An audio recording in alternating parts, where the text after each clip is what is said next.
Oke, seperti biasa tidak ada opening video manapun. Di playlist kali ini kita bakal bahas soal konsep modding. Dan teori ini benar-benar aku bikin bisa dibilang secara harfiah banget gitu lah. Pakai pendekatan-pendekatan yang simple-simple atau yang biasa ada di dunia nyata gitu lah. Jadi seharusnya cocok banget buat teman-teman yang belum pernah ngoding. Atau buat teman-teman yang merasa kesulitan dalam mempelajari bahasa pemrograman lain. Ya, jadi di sini kita bakal berkenalan dulu dengan dunia ngoding. Kita kasih kesempatan dulu ya buat teman-teman yang belum bisa ngoding sama sekali. Kita kasih dulu apa aja yang harus disiapin, kemudian kita jelasin apa itu ngoding, kemudian kita akan bahas sedikit apakah programmer akan digantikan AI. Kemudian kita juga bakal coba berkenalan dengan cara kerja codingan ya. Kita bakal bahas soal input proses dan output, kemudian inti dari ngoding atau membuat program itu sendiri. Kemudian kita juga bakal cari tahu apa itu data, kenapa data, kemudian ada pengondisian atau gerbang logika ya, kemudian pengulangan juga, kemudian fungsi juga, kemudian flowchart juga. Baru setelah semua itu, kita baru mulai ngoding. Itu pun ngodingnya nggak sedip atau sedalam yang kayak tutorial biasa aku buat ya. Jadi benar-benar cuman kayak praktek ngoding doang, biar teman-teman lebih klik atau lebih dapat lagi soal konsep ngodingnya gitu ya. Kemudian soal error, karena ini error juga jadi suatu masalah yang biasanya dibesar-besarkan ya oleh orang yang baru mulai ngoding. Kemudian kita masuk ke bagian bahasa pemrograman, kemudian sedikit pertanyaan lah ya, apakah bisa ngoding saja cukup, kemudian belajar dari mana. Oke, kita masuk dulu ke bagian pertama, yaitu kemampuan yang harus dimiliki. Yang paling pertama dan paling penting adalah bahasa Inggris. Kenapa bahasa Inggris?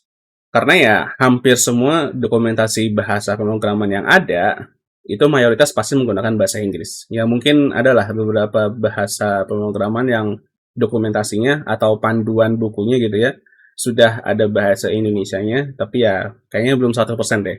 Dan mungkin kalau misalkan ditanya berapa persennya, kurang lebih sekitar di bawah 50% lah. Nggak sampai setengahnya dokumentasi tersebut benar-benar jadi bahasa Indonesia gitu. Jadi teman-teman harus bisa bahasa Inggris banget. Terus soal laptop atau PC ya teman-teman bisa lihat di sini ya.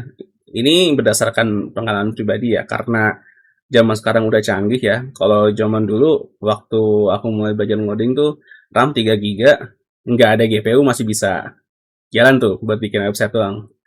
Tapi kalau sekarang kayaknya udah nggak bisa ya, karena hampir semua aplikasi yang kita perlukan untuk ngoding itu udah canggih-canggih ya, jadi mereka perlu space memori yang lebih besar.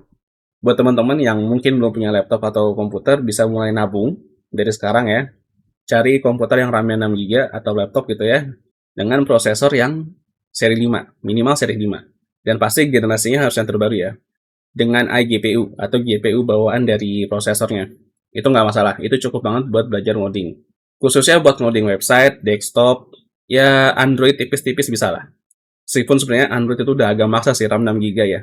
Kalau mau yang paling aman, teman-teman bisa ambil yang recommended. Yang recommended jujur ini harga laptopnya mahal sih. Minimal pasti 10 jutaan. Teman-teman bisa ambil yang RAM-nya 16 GB, kemudian prosesornya seri 7, generasi terbaru udah pasti, kemudian harus ada GPU-nya dengan paling nggak VRAM-nya itu 6 GB. Dengan seri yang 60 atau yang 600. Terserah teman-teman mau pakai Nvidia atau mau pakai AMD, terserah. Tapi kalau teman-teman ambil yang recommended, teman-teman nggak perlu khawatir.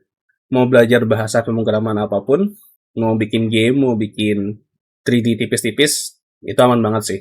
Apapun pakai laptop yang spek kayak gini tuh udah enak banget ya. Bikin game bisa, 3D Blender, low poly, medium poly bisa lah.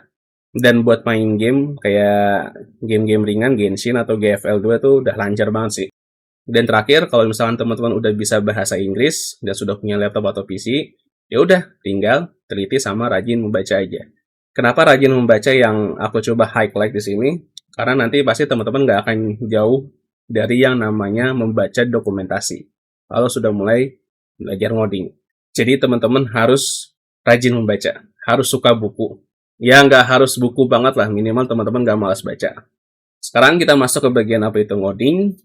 Ngoding adalah sebuah tindakan atau menuliskan atau mengetikkan perintah-perintah komputer dengan bahasa pemrograman tertentu pada skrip.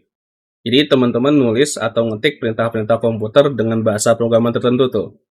Contoh, ini aku pakai contoh yang non-teknisnya dulu ya. Jadi masih pakai non-coding. Misalnya teman-teman ngerjain tugas. Tugasnya itu dikerjain di Word misalnya. Ya kan, terus Word-nya di-save. Ketika teman-teman mau kumpulin, pasti teman-teman kumpulinnya dalam format PDF atau nggak dokumen X gitu kan.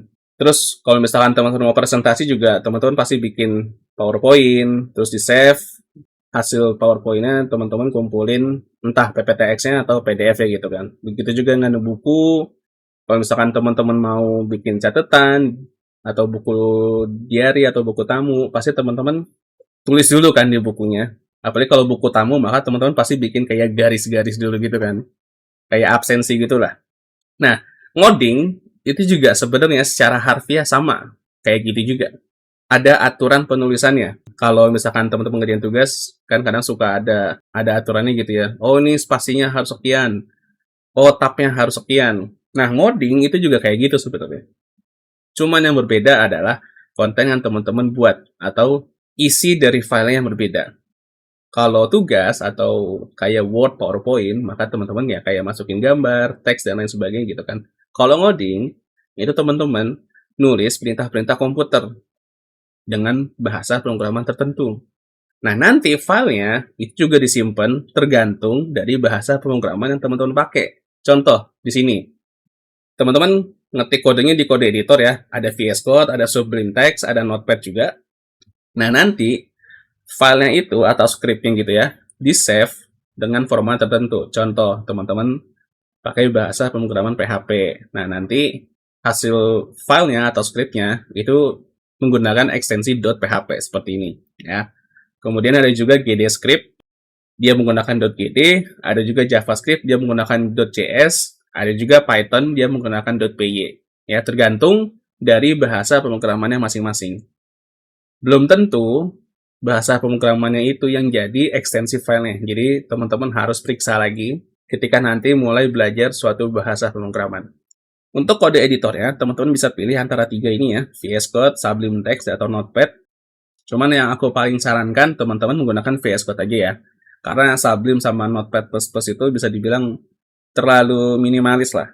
Cuman emang dulu Sublime Text sebelum ada VS Code itu lumayan populer sih. Jadi kalau teman-teman mau coba silakan aja. Apalagi Notepad++ ya. Ini biasanya angkatan-angkatan tua pasti pakai Notepad++ sih. Cuman aku saranin teman-teman silakan pakai VS Code aja. Nah, kita masuk ke bagian terakhir.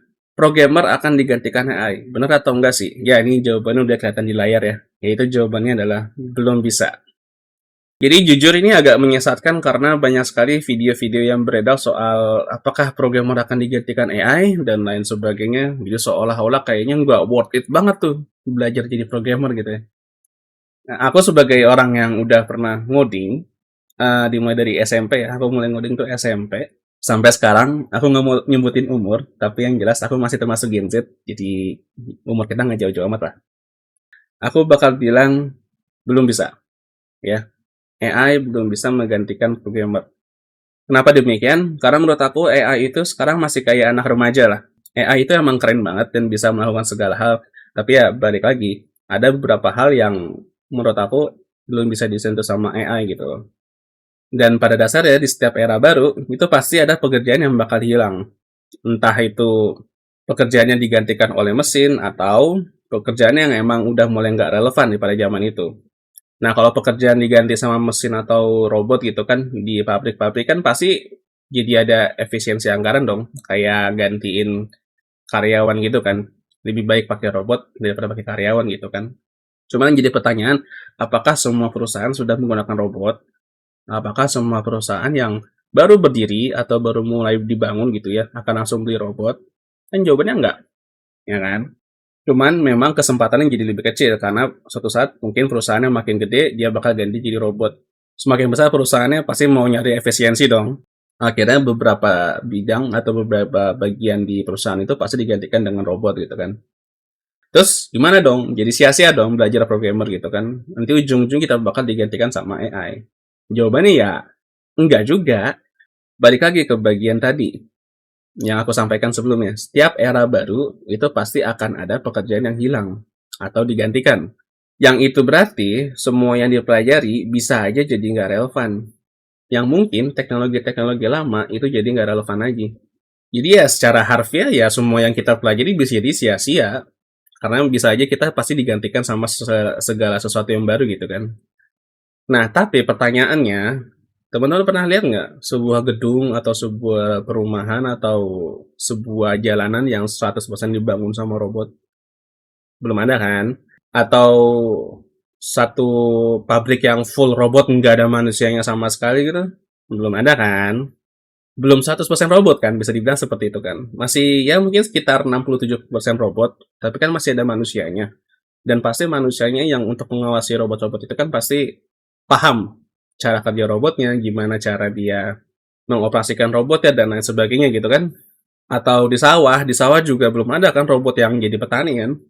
Cuman sekedar traktor kayak gitu-gitu alat bantu gitu kan, yang mempermudah manusianya aja kan. Jadi ya dari situ aja udah kelihatan gambarannya memang belum 100%. Jadi jawabannya kalau misalkan teman-teman masih suka overthinking, apakah programmer akan digantikan oleh AI? Ya jawabannya belum bisa. Di sini aku tegaskan belum bisa ya. Mungkin suatu saat bisa. Tergantung perusahaannya dan mudah-mudahan itu nggak kejadian ya. Tapi ya sesuai yang tadi aku bilang, pasti orang yang menggunakan AI itu perlu expertise-nya atau pengawasnya. Jadi disitulah kesempatan kita untuk mendapatkan peluang gitu ya. Jadi kita nggak sepenuhnya bakal digantikan sama AI lah. Kita yang bakal ngawasin AI-nya. Jadi teman-teman nggak perlu pusingin kita bakal digantikan AI atau enggak. Mendingan teman-teman fokus belajar coding aja. Karena sampai detik ini masih banyak lulusan-lulusan sarjana yang lamar jadi programmer atau jadi magang di suatu perusahaan gitu ya. Itu masih banyak yang nggak bisa ngoding. Dan kampusnya itu punya embel-embel nama kayak teknik-teknik gitulah, tapi ternyata mereka nggak bisa ngoding sama sekali. Yang jadi masalah bukan soal kan nggak semua IT harus bisa ngoding gitu ya, bukan di situ. Masalahnya adalah mereka masuk ke bagian tim yang harusnya emang bisa ngoding. Itu yang jadi masalah. Kalau udah tahu nggak bisa ngoding ya kenapa masuknya ke situ, kan gitu. Nah makanya kenapa aku bikinin tutorial ini supaya minimal ini manusia-manusia yang kayak gini nih nggak jadi beban di tim. Paling nggak kalian harus bisa ngoding. Jadi kalian nggak perlu mikirin sekali lagi ya, apakah AI akan menggantikan programmer? Kalian pikirin aja gimana caranya biar kalian bisa ngoding. Jadi sampai di sini dulu untuk episode 1 ini ya, lumayan panjang dan mudah-mudahan teman-teman nggak ngantuk. Karena sampai episode 7 atau episode 8 kita bakal teori terus dan kita bakal lanjut soal cara kerja codingan di video selanjutnya.